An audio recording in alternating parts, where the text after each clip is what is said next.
Hello guys, so gagawa tayo ng kasaba. Yung kasaba ko guys is frozen, so dinidefrost ko na siya guys. Ito. So wala pang kalahating kilo guys yung kasaba natin. So tsaka isang Nestle condensed milk at tsaka isang cocos milk. Yan lang ang ingredient natin guys. So, let's gawa-gawa ng cassava cake for alam Maribet. Good evening, peoples. Gabi na ngayon, guys, dito sa amin. So, I'm craving ng cassava cake, guys. Kaya, naisipan kong gumawa ng cassava cake. So, ito lang yung ano natin, guys. Pero, lagyan natin ng makapuno mamaya. Kasi may makapuno naman ako dyan. Ito, guys. So, naka-frozen to, pero dinidefrost ko na. It's 454 grams, so wala pang kalahating kilo. And then, cocos milk.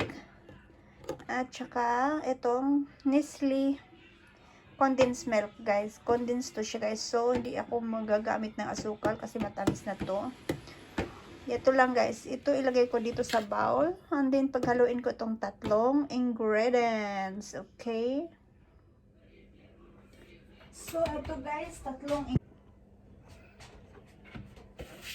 So, ito guys. So, itong tatlo guys sa ingredients paghaluin natin.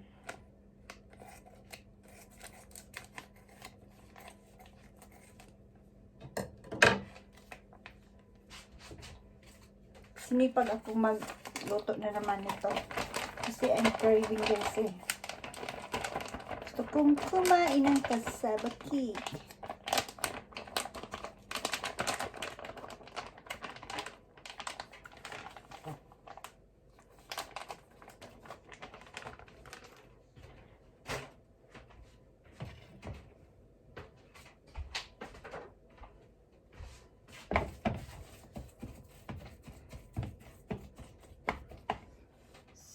So, ito yung guys, ito yung cassava cake. So, wala pang kalahating kilo.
So, haluin ko lang siya ng mabuti, guys. So, condense at saka yung ano.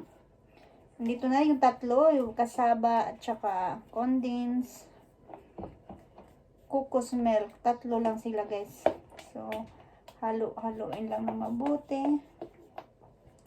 So, nasa inyo yun na, guys, kung gusto nyo maglagay ng asukal extra.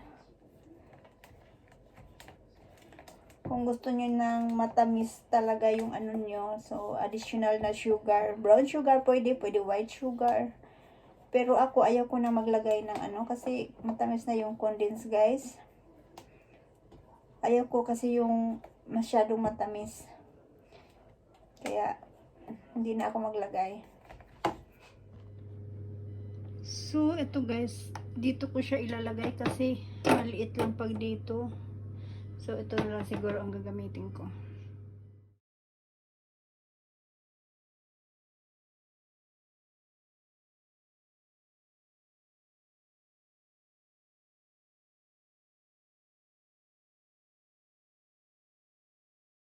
So, ito na siya guys. Nilagyan ko ng makapuno topping.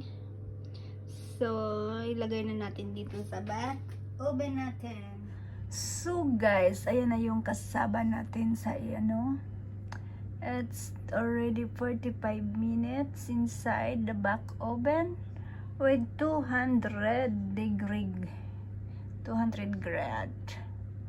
So it's getting brown na in the topping guys, but hayaan ko muna, I let it inside kasi kulang pa siya sa kulay, and then let it 15 minutes siguro pa longer. We will see guys. Ayan na ang cassava cake Maribet. So tadang, yan na po yung cassava cake natin guys. It's product finish.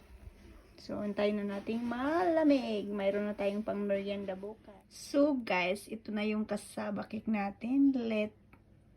Try natin sa, cutting sa gitna kung luto ba siya, guys.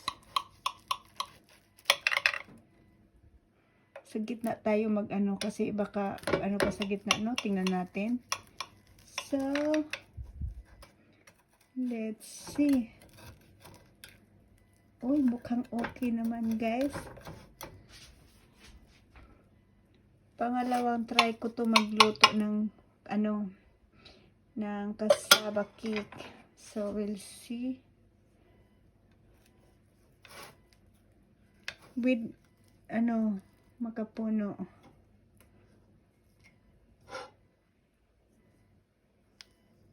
So okay siya guys kasi siya yung hindi ba dry. Mainit pa kasi guys, kaya ganyan. So, let's see.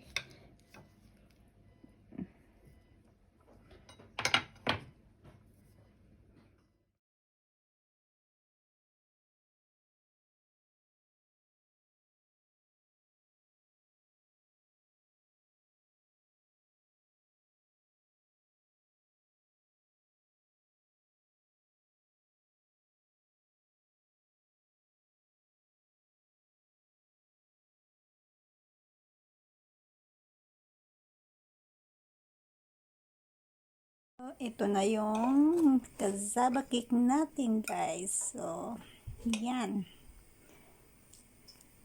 Tagjis lang ang hiwa. Yan.